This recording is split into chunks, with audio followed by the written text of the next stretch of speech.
Some of me wonders if people don't like it because there's an element of jealousy. Definitely found, especially the first series, very, very challenging at times. And I feel like this is the ultimate like clean girl scent, or the that girl kind of smell. I wanted to bring back Beloved. Beloved is my favourite series. So let's talk about some of the things I have loved in the first part of this year. Should we start with Euphoria? I have many opinions, and many of those have actually been dissected and covered by other creators on TikTok and on YouTube. So I'm just gonna like jump on two things that kind of stood out to me. Hello, me from the future here. If you're enjoying the video, please give it a like, it really helps me in the algorithm, and subscribe if you're new around here. There is somewhere you can do that down here. So I watched the series back to back for the first time this year. Jack and I had come to the end of watching some other series, I think it was a Marvel one, and I was like, why don't we try Euphoria? So yeah, we watched the series back to back, which made for some interesting viewing. I would say that there's not many sober people who would probably feel comfortable watching it.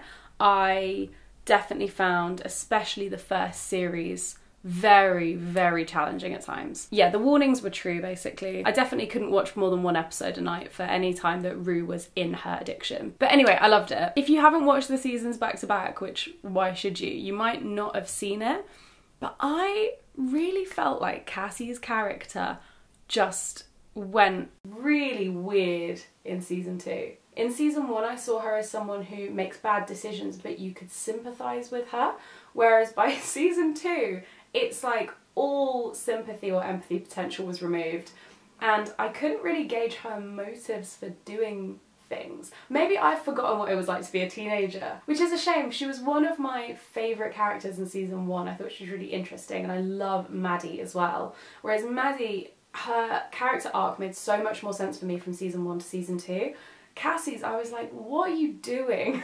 Why are you doing this? I also just think she's one of the most interesting characters in the way that they explore her with like metaphors and visual imagery. She's just so interesting. But yeah, I was just a bit disappointed by where they took her character. From here on out, spoilers, okay? Just so you know, I'll leave a timestamp, skip this bit. I really wanted more to be wrapped up in the ending, in that final episode. I found it really frustrating that you don't see Lexi, see Fez in hospital, and I know that that's probably, you know, it's on purpose, and I know I am a simple viewer. I like things to be wrapped up and neat and packaged, and if it's going to be left in a way that is ambiguous, then I like it to be like a, you know, a proper ambiguous ending.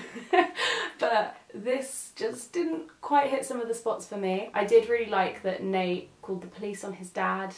I think that was really good, and gave Jules the CD, although I do wonder what was the purpose for that? What's the true motive? So the other thing that jarred me about this series was Dominic Fike. Not him as a person, he seems lovely. So when I first saw him in the first episode, I double took. I was like, that's Dominic Fike, that's so weird.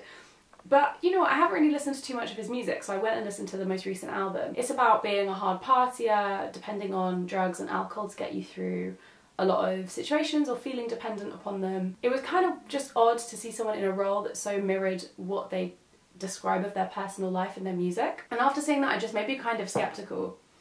And every time I was watching it, it just felt like a business decision. It didn't feel like he was cast for the right reasons. I don't even know if there are right reasons to cast someone, but it just felt quite corporate. Just as I was managing to let that thought go, the end scene occurred where he writes that song for Rue, and it's just such an awkward scene where there's just like this extended long Dominic Fike on his guitar doing a whole song. Obviously they released that after the final episode came out. Again, it just feels like marketing, it feels so commercial. They could have just had him do a verse and a chorus, but no, we got verse, chorus, verse, chorus. If you don't really know much about Dominic Fike, then maybe it wasn't so much of a weird thing, but to me it felt quite shoehorny, especially as I know they've been trying to really launch his career for like 3-4 years now. He's obviously got a great career, but like they want to, you know, the labels, I don't know.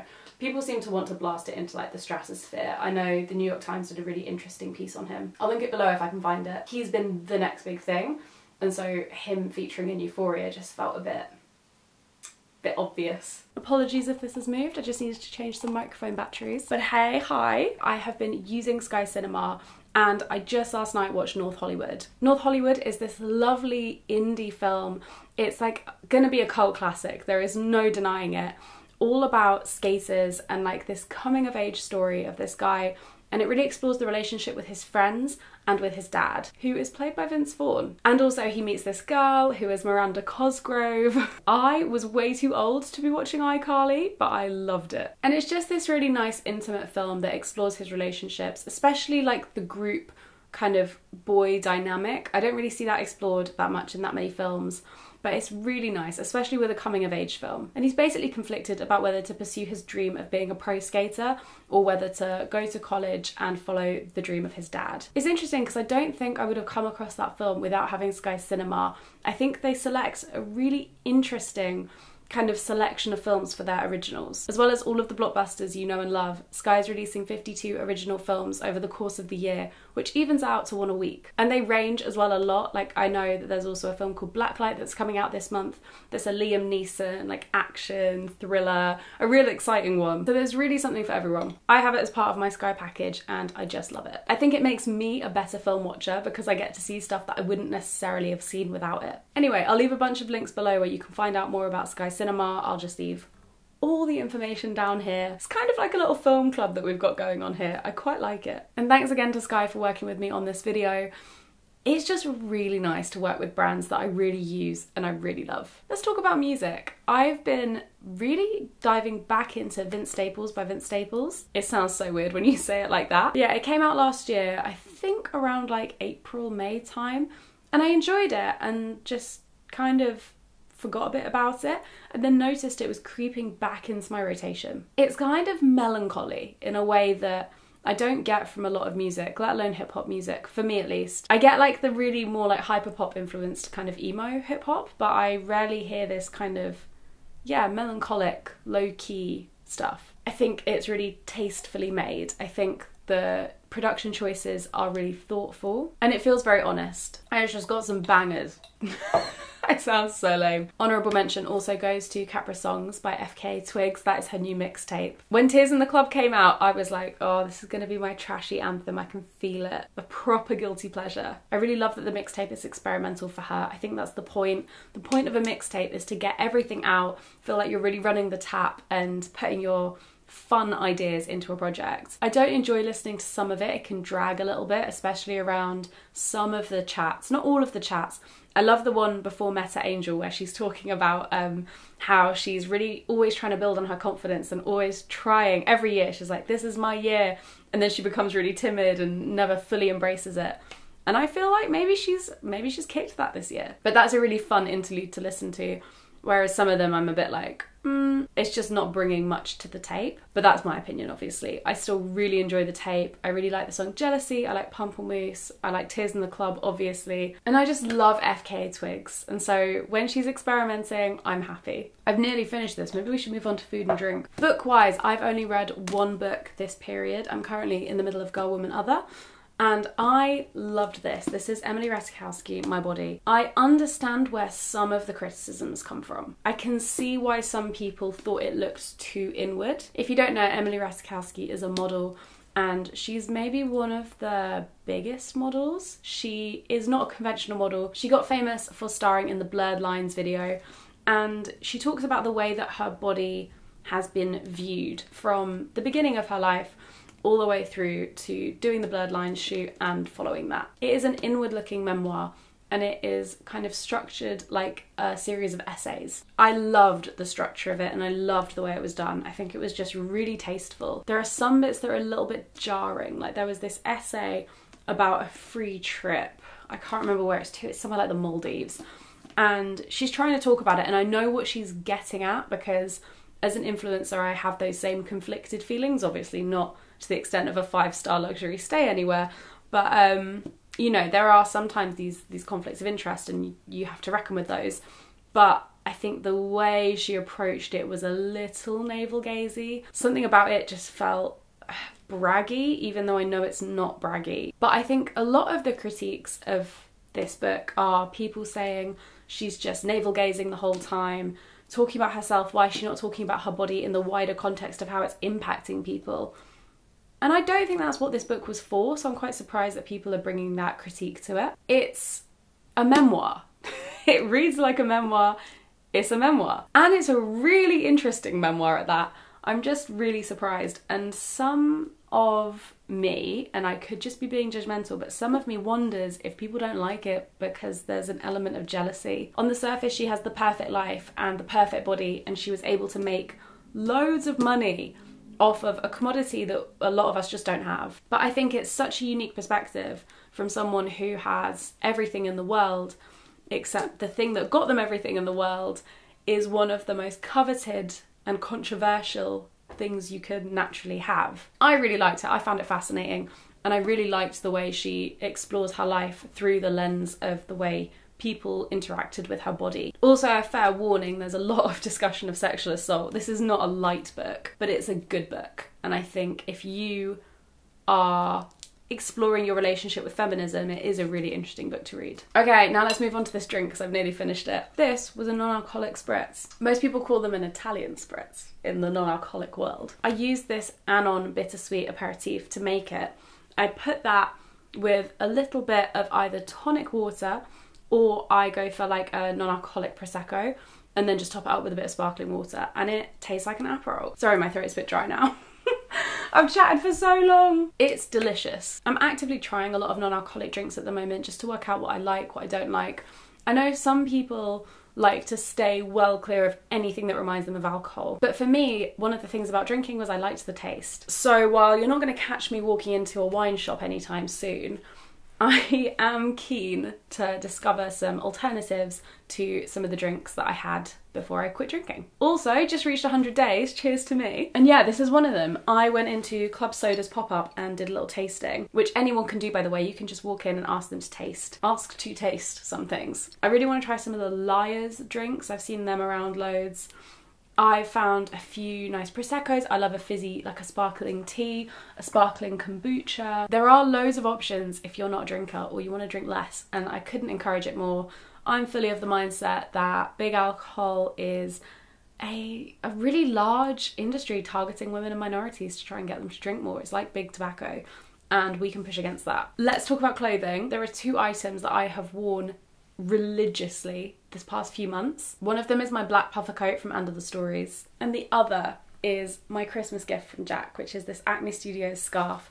I thought I'd lost my beige one, so I got really antsy, and then Jack bought me one for Christmas, which was so nice of him. At that same time, I found my other one, so now I have a neutral one and a colourful one, which I love.